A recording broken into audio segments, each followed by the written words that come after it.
Welcome to section 2.5. In this video, we are going to learn how to multiply two fractions together.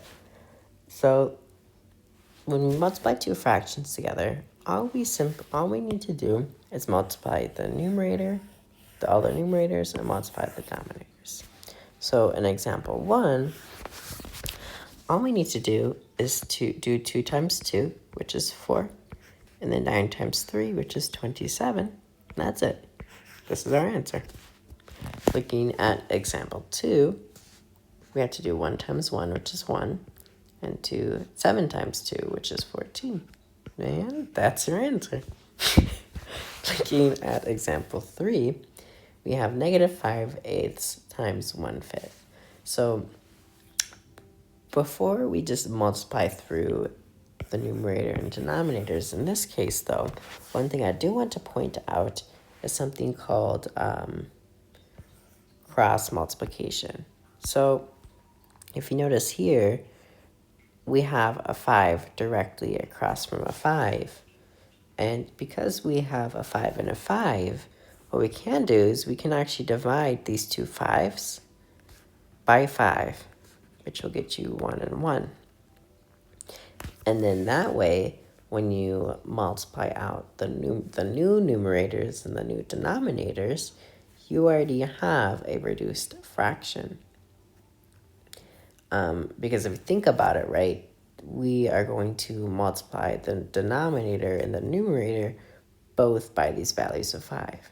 So we're actually, when we do this cross multiplication or cross reduction, we are actually saving ourselves an extra step because we would multiply the denominator by 5, multiply the numerator by 5 when we do this. So this is a little trick. So you're going to have a negative 1 times 1, which is negative 1. And then 8 times 1, which is 8. We have negative 1 over 8. Looking at example 4, I encourage you to pause the video and work through it. And let's work through it together. So we have 3/4 times negative 10. So the first thing I'm going to do is just put this negative 10 over 1 to make that into a fraction. And then here we have 4 and 10, which 4 and a 10, they're both even numbers, right? So we can do another cross reduction like we had here, or cross multiplication, and divide both these numbers by 2. So then 4 divided by 2 is 2. Negative 10 divided by 2 is negative 5. So we now have 3 times negative 5, which is negative 15. And we're going to put that over 2. Looking at example 5, we have negative 5/6 times 7/8. So I encourage you to pause the video and try this on your own, and now let's work through it together. So we can't cross-reduce anything in this case, so we're just going to simply multiply the numerators and the denominators. One thing to realize is we also have two negatives that are being multiplied, so that just becomes a positive. So we have 5 times 7, which is 35, and 6 times 8, which is 48. And there you are. Looking at example 6, I encourage you to pause the video and try this on your own. And now let's work through together. So we have a negative 1 times negative 1/4 times 4/3. So because we have a negative and negative, this just becomes a positive. So we're just left with 1/4 times 4/3. And then we can cross reduce. We can divide both these by 4 and get 1 and 1.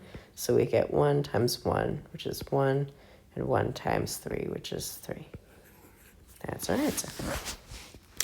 Looking at example 7, I encourage you to pause the video and try this, and now let's work through it. So we have a mixed number, so we're going to convert this.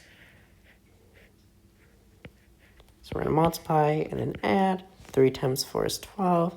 12 plus 2 is 14. It's going to be 14 over 4 times 8 halves. Now we can cross reduce this 4 and this 8 by dividing them both by 4. 4 divided by 4 is 1. 8 divided by 4 is 2. And then here we can also cross reduce this 14 and 2 by dividing them both by 2. 2 divided by 2 is 1. 14 divided by 2 is 7. So we get 7 times 2, which is 14. And then 1 times 1, which is 1. And you get 14. That's our answer. Looking at example 8, we have a negative times negative 16 sevenths. So this 16 sevenths becomes positive, and then we're going to multiply that by negative 5 fourths. So, and if we look here, we can also cross reduce. We can divide the 16 and 4 by 4. So 16 divided by 4 is 4. 4 divided by 4 is 1. So we get 4 times 5, which is 20. Put that over 7. And then we can't forget this negative here. So we're going to put this negative out, and that's our answer. Looking at example 9, we can put this negative 6 over 1. And then we can cross reduce this negative 6 and 3 dividing them both by 3. 3 divided by 3 is 9, or 3 divided by 3 is 1, and negative 6 divided by 3 is negative 2. So we get negative 2 times 7, which is negative 14. Put that over 1, and this becomes a negative 14.